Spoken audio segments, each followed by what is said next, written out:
নমস্কার বন্ধুরা, defence knowledge আপডেটসে আপনাদের স্বাগত।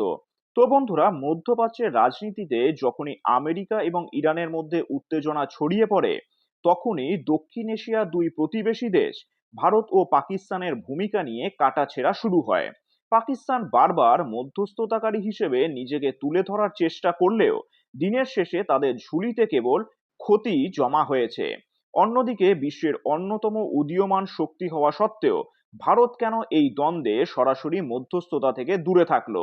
আজকের ভিডিওতে আমরা এই জটিল ভূ রাজনৈতিক তত্ত্বে গভীরে যাব।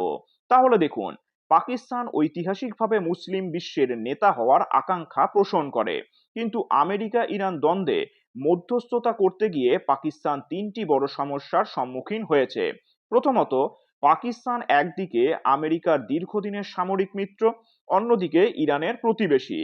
পাকিস্তান যখন মধ্যস্থতা করতে যায়, তখন কোনো পক্ষই তাকে সম্পূর্ণ বিশ্বাস করতে পারে না। ইরান মনে করে পাকিস্তান আমেরিকার পকেটে আছে, আর আমেরিকা মনে করে পাকিস্তান চীনের ঘনিষ্ঠ।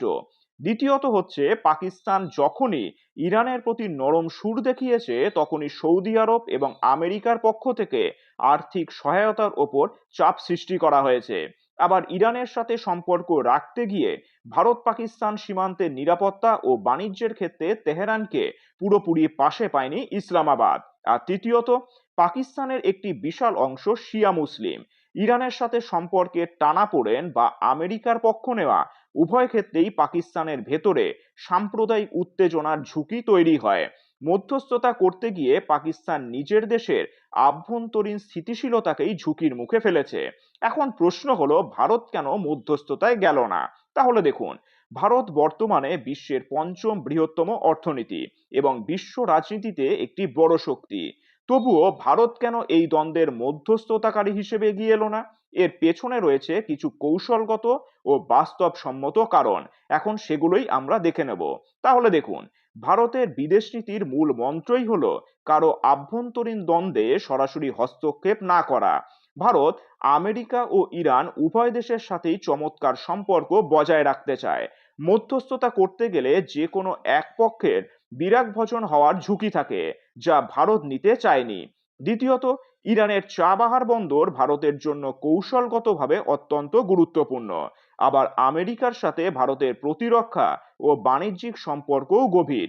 ভারত জানে যে মধ্যস্থতা করতে গিয়ে যদি আলোচনা ব্যর্থ হয়, তবে তার প্রভাব ভারতের এই স্বার্থগুলোর ওপরই পড়বে।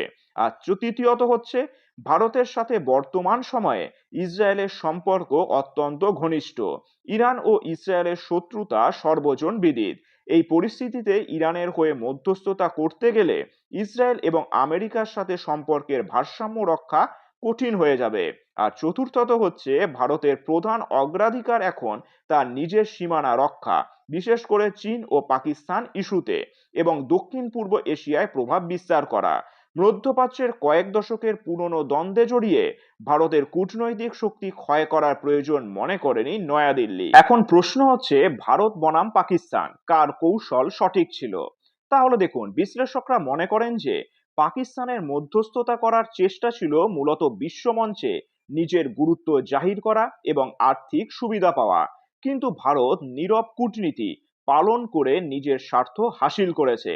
ভারত কোনো পক্ষের না হয়েও উভয় পক্ষের সাথে যোগাযোগ বজায় রেখেছে, যা আধুনিক কূটনীতিতে অনেক বেশি ফলশ্রুত।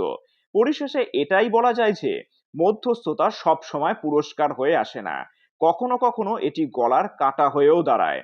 পাকিস্তান সেই কাঁটা অনুভব করছে, আর ভারত তার বাস্তববাদী পররাষ্ট্রনীতির মাধ্যমে নিরাপত্তা দূরত্ব বজায় রেখে নিজের উন্নয়ন নিশ্চিত করছে। আপনার কি মনে হয়, ভারত কি পারত এই যুদ্ধের সমাধান করতে, নাকি ভারতের এই নীরব থাকাই সঠিক সিদ্ধান্ত ছিল? কমেন্ট করে অবশ্যই জানান। আর চ্যানেলটি ভালো লাগলে অবশ্যই লাইক, শেয়ার ও সাবস্ক্রাইব করে দেবেন। ধন্যবাদ।